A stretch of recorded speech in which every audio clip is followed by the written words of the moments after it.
Hello everyone. इस video में भारतवर्ष के महत्वपूर्ण प्रतिमाओं पर आज चर्चा करेंगे। पूरे डिटेल में हर एक स्टेच्यू को डिटेल में कवर करेंगे, जिससे इस टॉपिक से आपके प्रश्न नहीं छूटेंगे। हर एक एग्जाम में यहाँ से प्रश्न पूछे जाते हैं और आगे भी पूछे जाएंगे। वीडियो को पूरा एंड तक देखिएगा, आपके लिए बहुत फायदेमंद होगा। स्वागत है दोस्तों आपका आपके अपने यूट्यूब चैनल परीक्षा हॉल 24/7 में। चलिए आज के प्रश्न को स्टार्ट करते हैं। हमारा पहला प्रश्न है, स्टेच्यू ऑफ नॉलेज का संबंध किस महापुरुष से है? देखिए, स्टैच्यू ऑफ नॉलेज जो है इसका संबंध है B R Ambedkar, doctor B R Ambedkar से। याद रखिएगा, भीमराव अंबेडकर, डॉक्टर भीमराव अंबेडकर से संबंधित है यह स्टैच्यू ऑफ नॉलेज। इसकी स्थापना याद रखेंगे। इसके बारे में देखते हैं कि महाराष्ट्र के लातूर में स्थापित है स्टैच्यू ऑफ नॉलेज, जिसका संबंध है भीमराव अंबेडकर से। यह भीमराव अंबेडकर की प्रतिमा है स्टैच्यू ऑफ नॉलेज, जो कि अगर इसकी ऊंचाई की बात करें तो ये 70 फीट ऊंची प्रतिमा है। इस मूर्ति या इस प्रतिमा का अनावरण किसके द्वारा किया गया था? तो इस प्रतिमा का अनावरण रामदास अठावले के द्वारा भीमराव अंबेडकर की 131वीं भीमराव अंबेडकर की 131वीं जयंती के उपलक्ष्य पर 131वीं जयंती के उपलक्ष्य पर 14 अप्रैल 2022 को, ठीक है, 14 अप्रैल 2022 को इस प्रतिमा का अनावरण रामदास अठावले के द्वारा किया गया। भीमराव अंबेडकर को भारतीय संविधान का निर्माता भी कहा जाता है और उन्होंने भारतीय संविधान के अनुच्छेद 32, जो कि संवैधानिक उपचारों के अधिकार के नाम से जाना जाता है, उन्हें उससे इस संविधान की आत्मा भी कहा है। तो ये क्या हो गया? स्टैच्यू ऑफ नॉलेज का संबंध किससे है? भीमराव अंबेडकर से। महाराष्ट्र के लातूर में स्थापित है यह 70 फीट ऊंची प्रतिमा। इसका अनावरण रामदास अठावले के द्वारा भीमराव अंबेडकर की 131वीं जयंती के उपलक्ष्य पर 14 अप्रैल 2022 को करी गई। आगे देखते हैं स्टैच्यू ऑफ इक्वेलिटी। देखिए, स्टैच्यू ऑफ इक्वेलिटी का जो अनावरण है प्रधानमंत्री नरेंद्र मोदी के द्वारा हाल ही में कहां पर किया गया है? तो स्टैच्यू ऑफ इक्वलिटी का अनावरण प्रधानमंत्री नरेंद्र मोदी के द्वारा हाल ही में तेलंगाना के हैदराबाद में किया गया है। इसके बारे में चलिए देखते हैं। 5 फरवरी 2022 को प्रधानमंत्री नरेंद्र मोदी ने तेलंगाना के हैदराबाद में स्टैच्यू ऑफ इक्वलिटी का अनावरण किया, जिसकी लंबाई 216 फुट है। अगर बात करें स्टैच्यू ऑफ इक्वलिटी किस संत की प्रतिमा है, तो 11वीं सदी के भक्ति संत श्री रामानुजाचार्य की स्मृति में इस प्रतिमा को बनाया गया है स्टैच्यू ऑफ इक्वलिटी, और इसका अनावरण 5 फरवरी 2022 को प्रधानमंत्री नरेंद्र मोदी के द्वारा तेलंगाना के हैदराबाद में किया गया। अगर बात करें संत रामानुजाचार्य की, तो इनका जन्म सन 1017 में तमिलनाडु के पेरम्बदूर में हुआ है। और बात करते हैं संत रामानुजाचार्य की, तो यह संत रामानुजाचार्य जो थे सामाजिक, सांस्कृतिक, लिंग, शैक्षिक, आर्थिक भेदभाव से लाखों लोगों को इस मूलभूत विश्वास के साथ मुक्त किया कि राष्ट्रीयता, लिंग, जाति या पंथ की परवाह किए बिना हर एक इंसान समान है। तो समानता के प्रतीक माने जाते हैं संत रामानुजाचार्य। श्री रामानुजाचार्य ने राष्ट्रीयता, लिंग, नस्ल, जाति या पंथ की परवाह किए बिना हर इंसान की भावना के साथ लोगों के उत्थान के लिए अथक प्रयास किया। संत रामानुजाचार्य ने ज्यादा से ज्यादा भेदभाव के शिकार लोगों सहित समाज के सभी वर्गों के लिए मंदिर के दरवाजे खोल दिए। वह दुनिया भर के समाज सुधारकों के लिए समानता के प्रतीक माने जाते हैं। अब हम बात करते हैं स्टैच्यू ऑफ इक्वलिटी की। तो अगर बात करें आउटडोर 216 फीट की स्टैच्यू ऑफ इक्वलिटी बैठने की मुद्रा में बनाई गई दुनिया की दूसरी सबसे ऊंची प्रतिमा है। तो सबसे पहली प्रतिमा कौन है बैठने की मुद्रा वाली? तो थाईलैंड में बैठने की मुद्रा वाली बुद्ध की मूर्ति को अब तक दुनिया की सबसे ऊंची प्रतिमा कहा जा रहा है। यह स्टैच्यू ऑफ इक्वलिटी पंच धातुओं से बनी है, जो कि सोना, चांदी, तांबा, पीतल और जस्ता का मिश्रण है। सोना, चांदी, तांबा, पीतल, जस्ता का मिश्रण है। और स्टैच्यू ऑफ इक्वलिटी प्रतिमा का परिकल्पना जो है श्री रामानुजाचार्य आश्रम के श्री चिन्ना जी आर स्वामी ने करा है। आगे देखते हैं स्टैच्यू ऑफ प्रॉस्पेरिटी की स्थापना कहां पर की गई है? यह स्टैच्यू ऑफ प्रॉस्पेरिटी का संबंध जो है ये बेंगलुरु के केम्पेगौड़ा, महाराज केम्पेगौड़ा से संबंधित है। तो यह स्टैच्यू ऑफ प्रॉस्पेरिटी की स्थापना कहां करी जाएगी? बेंगलुरु में करी जाएगी। महाराज केम्पेगौड़ा को बेंगलोर शहर का संस्थापक भी माना जाता है और उन्हीं के याद में स्टैच्यू ऑफ प्रॉस्पेरिटी की स्थापना करी गई है बेंगलुरु में। चलिए इसके बारे में देखते हैं। नवंबर 2022 भारत के प्रधानमंत्री के द्वारा स्टैच्यू ऑफ प्रॉस्पेरिटी के रूप में वर्णित केम्पेगौड़ा की एक कांस्य प्रतिमा का अनावरण किया गया। मतलब किससे बना है? कांस्य से बना है, ब्रोंज से बना है। केम्पेगौड़ा की मूर्ति के लिए कर्नाटक राज्य के 31 जिलों से मिट्टी लाई गई थी और यह प्रतिमा बेंगलुरु अंतर्राष्ट्रीय हवाई अड्डे के परिसर में स्थित है। इस प्रतिमा के मूर्तिकार राम वी सुतार हैं। इस प्रतिमा के मूर्तिकार राम वी सुतार हैं। बात करते हैं केम्पेगौड़ा महाराज केम्पेगौड़ा की, तो केम्पेगौड़ा विजयनगर साम्राज्य के, आपको पता होगा विजयनगर साम्राज्य हरिहर और बुक्का, तो विजयनगर साम्राज्य के अधीन एक सामंत थे। इन्हें बेंगलोर शहर का संस्थापक माना जाता है। केम्पेगौड़ा का जन्म 1510 ईस्वी में येलहांका में हुआ था और इसका शासनकाल 1513 से 1569 के बीच था। उनके सामाजिक सुधारों में से एक मोरासू वोक्कालिगास के एक महत्वपूर्ण रिवाज बंदी दीवारों के दौरान अविवाहित महिलाओं की बाएं हाथ की अंतिम 2 उंगलियों को काटने की प्रथा को प्रतिबंधित करना था। तो महाराज केम्पेगौड़ा को सामाजिक सुधार और जलाशय के निर्माण के लिए जाना जाता है और उनमें से एक महत्वपूर्ण रिवाज जो था बंदी दीवारों, इसमें क्या किया जाता था? अविवाहित महिलाओं की बाएं हाथ की अंतिम 2 उंगलियां काट दी जाती थी और उस प्रथा को प्रतिबंधित किया किसने? केम्पेगौड़ा ने। केम्पेगौड़ा ने शहर में पानी की आपूर्ति के लिए जगह जगह जलाशय बनवाए थे और किले के अंदर ग्रेनाइट पत्थरों की चिनाई से घिरा एक बड़ा तालाब भी बनाया था। वे कला और विद्या के संरक्षक थे। विशुद्ध रूप से कन्नड़ भाषी समुदाय से होने के बावजूद भी वे बहुभाषी थे और तेलुगु भाषा में, याद रखिएगा, महाराज केम्पेगौड़ा ने तेलुगु भाषा में एक यक्षगान नाटक गंगा गौरी विलास भी लिखा है, जो उस समय की दरबारी भाषा थी। केम्पेगौड़ा ने अपने नाम के सिक्के भी डलवाए और कर्नाटक सरकार के द्वारा हर साल 27 जून को केम्पेगौड़ा की जयंती मनाई जाती है। चलिए आगे देखते हैं। स्टैच्यू ऑफ पीस, तो स्टैच्यू ऑफ पीस का अनावरण प्रधानमंत्री नरेंद्र मोदी के द्वारा हाल ही में राजस्थान के पाली में करी गई है। स्टैच्यू ऑफ पीस जो है राजस्थान के पाली में प्रधानमंत्री नरेंद्र मोदी के द्वारा अनावरण किया गया है। बात करते हैं स्टैच्यू ऑफ पीस की, तो यह 151 इंच ऊंची अष्ट धातु की स्टैच्यू ऑफ पीस राजस्थान के पाली में स्थित विजय वल्लभ साधना केंद्र में, कहां पर? राजस्थान के पाली में स्थित विजय वल्लभ साधना केंद्र में स्थापित किया गया है स्टैच्यू ऑफ पीस को। अष्ट धातु से बनी यह मूर्ति जमीन से 27 फीट ऊंची है और इसका वजन 1300 किलो है। यह जो मूर्ति है स्टैच्यू ऑफ पीस, यह किनकी मूर्ति है? तो जैन आचार्य श्री विजय वल्लभ सुरेश्वर जी महाराज के सम्मान में अनावरण की जाने वाली प्रतिमा को स्टैच्यू ऑफ पीस का नाम दिया गया है। तो स्टैच्यू ऑफ पीस का संबंध किनसे है? जैन आचार्य श्री विजय वल्लभ सुरेश्वर महाराज से। यह स्टैच्यू ऑफ पीस का स्थापना कहाँ किया गया है? तो विजय वल्लभ साधना केंद्र राजस्थान के पाली में। यह 151 इंच ऊंची 27 फीट ऊंची एक मूर्ति है जिसका कि वजन 1300 किलो है। इस प्रतिमा का अनावरण नवंबर 2020 में प्रधानमंत्री नरेंद्र मोदी के द्वारा किया गया था। चलिए आगे देखते हैं।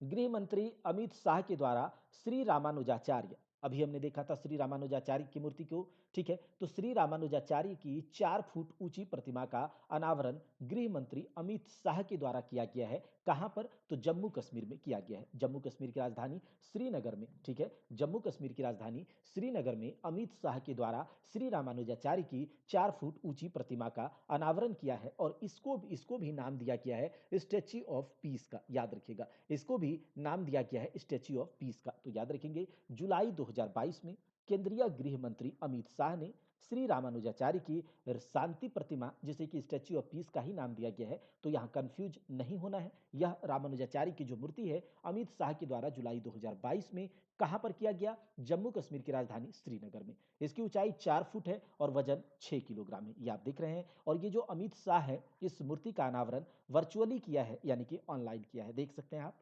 और यह प्रतिमा जो है, ये सफेद देख रहे हैं, यह प्रतिमा शुद्ध सफेद मकराना संगमरमर से बनी है, ठीक है। यह प्रतिमा जो है रामानुजाचार्य की शुद्ध सफेद मकराना संगमरमर से बनी है। यहां आप देख सकते होंगे स्टैच्यू ऑफ पीस, ठीक है। चलिए, दुनिया की सबसे ऊंची प्रतिमा स्टैच्यू ऑफ यूनिटी, देखिए ये प्रतिमा तो 2018 में ही इसका अनावरण हुआ है और इसके बारे में आप लोग जानते होंगे। तो ये तो कहां पर स्थापित है, कहां स्थित है? तो गुजरात में स्थित है। Statue of unity Sardar Vallabh भाई पटेल की प्रतिमा है, आपको पता होगा।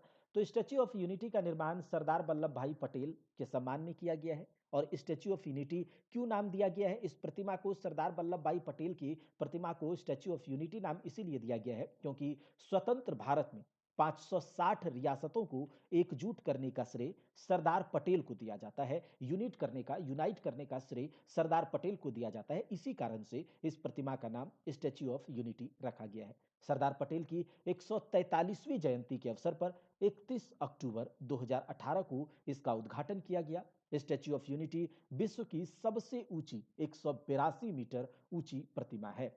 यह चीन की स्प्रिंग टेम्पल बुद्ध प्रतिमा से 23 मीटर ऊंची तथा अमेरिका में जो स्थित है स्टैच्यू ऑफ लिबर्टी उससे उसकी ऊंचाई से लगभग दोगुनी है, क्योंकि यह 93 मीटर लंबी है और यह 182 मीटर। जनवरी 2020 में इसे संघाई सहयोग संगठन, जो कि संघाई कॉरपोरेशन ऑर्गेनाइजेशन है, संघाई कोऑपरेशन एससीओ, इसने इसे 8 अजूबों में शामिल किया गया था जनवरी 2022 में। तो याद रखिएगा, स्टैच्यू ऑफ यूनिटी को जनवरी 2022 में संघाई कॉरपोरेशन ऑर्गेनाइजेशन के द्वारा 8 अजूबों में शामिल किया गया था। स्टैच्यू ऑफ यूनिटी नर्मदा नदी, जो कि सतपुड़ा और विंध्य पर्वत श्रृंखलाओं के बीच जो नर्मदा नदी बहती है, उसी के साधु बेट द्वीप पर स्थित है। ठीक है, साधु बेट आइलैंड पर स्टैच्यू ऑफ यूनिटी स्थित है। स्टैच्यू ऑफ यूनिटी का डिजाइन पद्म भूषण पुरस्कार प्राप्तकर्ता मूर्तिकार राम वी सुतार के द्वारा तैयार किया गया था। और इस प्रतिमा का जटिल कांस्य क्लैडिंग जो है, उसका कार्य foundry Jiangxi tycoon company, China की कंपनी है, इसके द्वारा किया गया। तो याद रखिएगा स्टैच्यू ऑफ यूनिटी को। अब देखिए स्टैच्यू ऑफ बिलीफ जो है, यह भगवान शिव की प्रतिमा है और इसका अनावरण किस स्थान पर किया गया था, याद रखिएगा। तो ये जो स्टैच्यू ऑफ बिलीफ है, इसका जो अनावरण है, ये राजस्थान के नाथ द्वार में इसका अनावरण किया गया है और यह 112 मीटर ऊंची प्रतिमा है। ठीक है, 112 मीटर भगवान शिव जी की प्रतिमा है, जो कि राजस्थान के नाथ द्वार में इसका अनावरण किया गया और स्टैच्यू ऑफ बिलीफ के नाम से इसे जाना गया। देखिए, राजस्थान के नाथ द्वार में शिव जी की 112 मीटर ऊंची प्रतिमा का अगला प्रश्न जो है, वो भगवान बुद्ध की शयन मुद्रा में, भगवान बुद्ध की सोती हुई मुद्रा में दुनिया की सबसे लंबी प्रतिमा किस स्थान पर स्थापित करी जाएगी? भगवान बुद्ध की शयन मुद्रा में दुनिया की सबसे लंबी प्रतिमा किस स्थान पर स्थापित करी जाएगी? तो ये करा जाएगा बिहार के बोध गया में। ठीक है, बिहार के बोध गया में भगवान बुद्ध की सोती हुई प्रतिमा का अनावरण किया जाएगा। देखिए, भगवान बुद्ध की शयन मुद्रा में विश्व की सबसे लंबी प्रतिमा बोध गया बिहार में स्थापना करी जाएगी। इसका निर्माण कार्य जो है, प्रारंभ हो गया है वर्ष 2019 से ही, और प्रतिमा का जो फाउंडेशन है वो वर्ष 2011 में ही डाला गया था। निर्माण कार्य शुरू हो गया है 2019 से और प्रतिमा का उद्घाटन फरवरी 2023 में करा जाएगा। अगर बात करें प्रतिमा की लंबाई और ऊंचाई की, तो प्रतिमा की लंबाई 100 फीट होगी और ऊंचाई 30 फीट होगा। तो भव्य प्रतिमा बनेगा और दुनिया की विश्व की सबसे लंबी प्रतिमा शयन मुद्रा में भगवान बुद्ध की बोध गया बिहार में होगा। अगर इसके निर्माणकर्ता की बात करें, तो बुद्ध इंटरनेशनल वेलफेयर मिशन इस प्रतिमा के निर्माणकर्ता होंगे और इसका जो निर्माता है, प्रसिद्ध मूर्तिकार कोलकाता के मिंटू पॉल है। इसके जो मूर्तिकार हैं, वो प्रसिद्ध कोलकाता के मूर्तिकार मिंटू पॉल हैं। तो याद रख लीजिएगा इतना, भगवान बुद्ध की शयन मुद्रा में विश्व की सबसे लंबी प्रतिमा बोध गया बिहार में। इसका निर्माण कार्य 2019 से ही प्रारंभ है। प्रतिमा का उद्घाटन 2023 में करा जाएगा, फरवरी 2023 में। निर्माणकर्ता बुद्ध इंटरनेशनल वेलफेयर मिशन के तरफ से करा जा रहा है। इसका जो मूर्तिकार है, वो कोलकाता का प्रसिद्ध मूर्तिकार मिंटू पॉल है। प्रतिमा की लंबाई 100 फीट होगी और ऊंचाई 30 फीट होगा। आगे देखिए, सीता माता की 251 मीटर ऊंची प्रतिमा किस राज्य में स्थापित की जा रही है? सीता माता की 251 मीटर ऊंची प्रतिमा किस राज्य में स्थापित करी जा रही है? उत्तर प्रदेश, बिहार, हरियाणा या फिर गुजरात? तो इसका सही जवाब है बिहार। और बिहार के सीतामढ़ी में माता सीता की 251 मीटर ऊंची प्रतिमा, माता सीता की 251 मीटर ऊंची प्रतिमा बनाई जा रही है। बिहार के सीतामढ़ी में रामायण रिसर्च काउंसिल के द्वारा माता सीता की 251 मीटर ऊंची प्रतिमा स्थापित करी जाएगी। आगे देखिए, सरदार वल्लभ भाई पटेल की प्रतिमा का अनावरण हाल ही में किस देश में किया गया? तो देखिए, सरदार वल्लभ भाई पटेल, जो कि आपको लग रहा है स्टैच्यू ऑफ यूनिटी की जैसा ही एक सरदार वल्लभ भाई पटेल की प्रतिमा का अनावरण कनाडा में किया गया है, प्रधानमंत्री नरेंद्र मोदी के द्वारा। कहां पर? कनाडा में। देखिए, यह प्रतिमा गुजरात में स्थापित स्टैच्यू ऑफ यूनिटी का ही छोटा मॉडल है, देख लीजिए उसी के जैसा है। यह प्रतिमा 4 फुट का, ये जो इसका बेस है, ये 4 फुट का बेस पर 9 फीट ऊंची, यानी कि अगर टोटल इसके लेंथ की बात करें नीचे से बेस से, तो 13 फीट की यह प्रतिमा हो जाएगी। 4 फीट का बेस है और 9 फीट ऊंची यह प्रतिमा होगी। ठीक है। अब यहाँ पर एक कुछ पॉइंट देख लीजिए कि गुजरात के मोरबी में प्रधानमंत्री नरेंद्र मोदी ने हनुमान जी के 108 फीट ऊंची प्रतिमा का अनावरण भी किया है। ठीक है, चलिए आगे देख लेते हैं। वीर दुर्गादास राठौड़ की प्रतिमा का अनावरण रक्षा मंत्री राजनाथ सिंह ने कहां पर किया है? तो वीर दुर्गादास राठौड़ की प्रतिमा का अनावरण रक्षा मंत्री राजनाथ सिंह ने जोधपुर में, राजस्थान के जोधपुर में किया है। देखिए, राजस्थान के जोधपुर में रक्षा मंत्री राजनाथ सिंह ने वीर दुर्गादास राठौड़ की 385वीं जयंती पर उनकी प्रतिमा का अनावरण किया। वीर दुर्गादास राठौड़ 17वीं शताब्दी में महाराजा जसवंत सिंह की मृत्यु के बाद मारवाड़ पर राठौर वंश के शासन को बनाए रखने वाले वीर योद्धा थे, और ये हैं हमारे राजनाथ सिंह, और इनके द्वारा अनावरण किया गया वीर दुर्गादास राठौड़ की 385वीं जयंती पर राजस्थान के जोधपुर में, याद रखेंगे। विदेश मंत्री एस जयशंकर ने पराग्वे में किनकी प्रतिमा का अनावरण किया? तो देखिए, ये विदेश मंत्री एस जयशंकर है, और पराग्वे में महात्मा गांधी की प्रतिमा का अनावरण इनके द्वारा किया गया। किस स्थान पर लक्ष्मण जी की 151 फीट ऊंची प्रतिमा बनाई जाएगी? तो लक्ष्मण जी की 151 फीट ऊंची प्रतिमा लखनऊ में बनाई जाएगी। उत्तर प्रदेश की राजधानी लखनऊ में बनाई जाएगी। हाल ही में पीएम मोदी ने कहा कहा अल्लूरी सीताराम राजू की कांस्य से बनी प्रतिमा का अनावरण किया। तो अल्लूरी सीताराम राजू, तो आंध्र प्रदेश में इसका अनावरण किया गया। हाल ही में पीएम मोदी ने अल्लूरी सीताराम राजू की कांस्य से बनी प्रतिमा का अनावरण आंध्र प्रदेश में किया है। किस स्थान पर शहीद चंद्रशेखर आजाद की भव्य प्रतिमा स्थापित करी जाएगी? तो शहीद चंद्रशेखर आजाद की भव्य प्रतिमा भोपाल में इसका स्थापित किया जाएगा। शहीद चंद्रशेखर आजाद की भव्य प्रतिमा भोपाल में, याद रखिएगा। तो ये पूरा हमारा स्टेच्यू से रिलेटेड वीडियो था, जिसे कि हमने डिटेल में कवर किया। तो अगर आपको अच्छा लगा है तो लाइक जरूर कीजिएगा, एक कमेंट भी कीजिएगा, ज़्यादा से ज़्यादा दोस्तों में शेयर कीजिएगा, और अगर चैनल पर नए हैं तो सब्सक्राइब भी करिएगा। मिलते हैं अगले वीडियो में, तब तक के लिए जय हिंद, जय भारत।